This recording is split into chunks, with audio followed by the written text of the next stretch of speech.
which that's a big controversy with Target. People like, yo, see, your man's a sellout, this, that, and the third. Man, I'm not trying to hear that right now. I'm focused on reasonable doubt. I don't give a shit if Target, Walmart,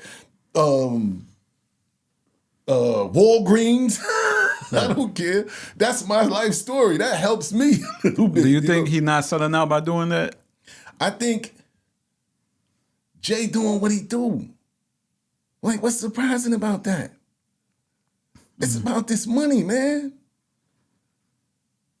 You know what I'm saying? All money ain't good money. You said that. Somebody said that to me. Right. But, you know, it's a statement. It's a true statement of all money ain't good money.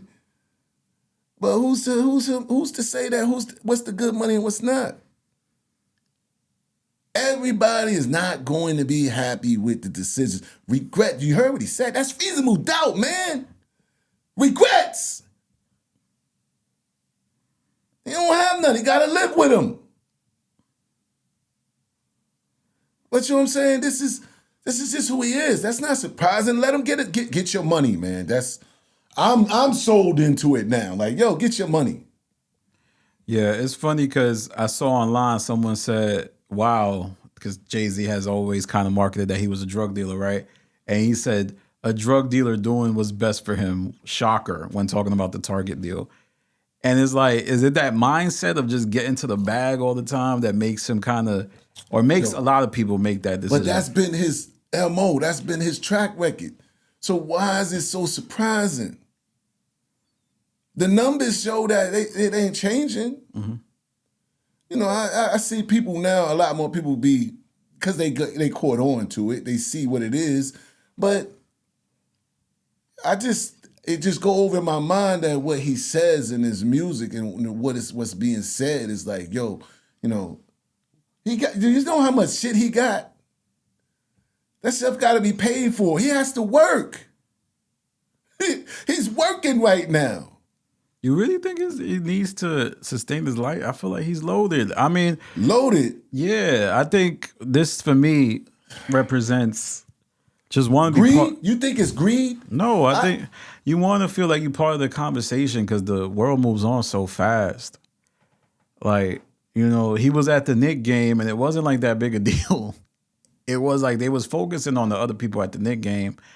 And you ain't bigger than the Knicks, man. It's been 50 years. But I was talking about the other celebrities at the game. Timothy Chalamet, Kylie Jenner, right. Ben Stiller. Like, they focusing on, like, back in the day, they would have been on Jay. And it just felt like odd to me. It just didn't really seem to rock the boat like I thought it would. Because his name, you know, to them, it's another name to him. It's just one of our colleagues. Maybe the Nets thing, too. Remember when he was pretending he did own the Nets a slight percentage, but yeah, and shit. But nah, man, all of this right here, man, this could be something epic, you know, based on the choices and the moves he make. I'm not here to throw shade on him. Like I said, man, this is a come up for me. People out here really fuck with me. Yeah. People out here really know the true story. So I'm like, yo, why not? Me, I'm going to celebrate this shit. You know what I'm saying?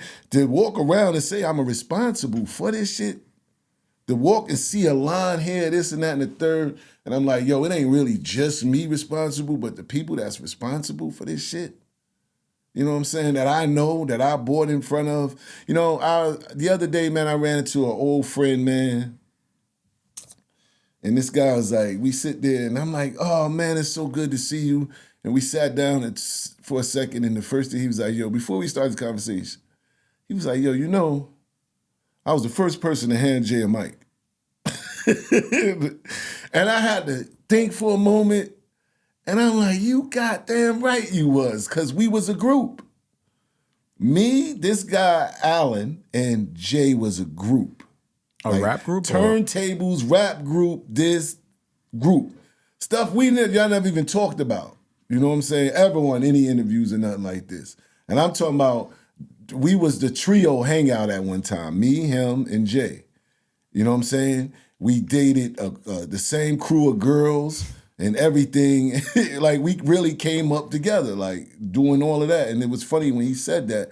And I was like, damn, you know, you go anywhere to try to tell somebody that story, and he says, don't even. He says, don't even, don't. He said, for me to tell somebody the story and they sit there and tell me like, you got, man, this, like, nah, God himself you ain't hand God the mic, man. You ain't hand to God. They just don't believe a person could be like, was human at this time. Like, I was just like, yo, that's crazy. We just sat there for 2 hours talking about all the shit me, him, and Jay did and what Jay did and how he wasn't that nice on the turntables. That's why he got on the mic.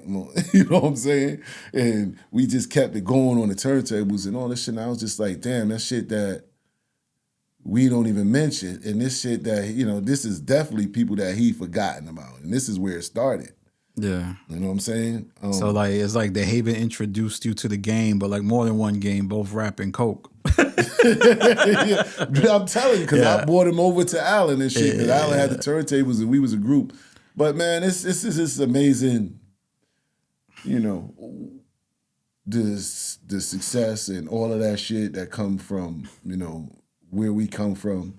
Even, we was those kids that shared stories that been like, yo, if you ever make it to the NBA or you do make it this, we've never seen this far. And it's just, to me, like I said, I at one time, like I said, I used to be disappointed and hate with them. But at the end of the day, man, when I see my role, what my role was, what God had for me, and now I can see all of that, having it's cool, man.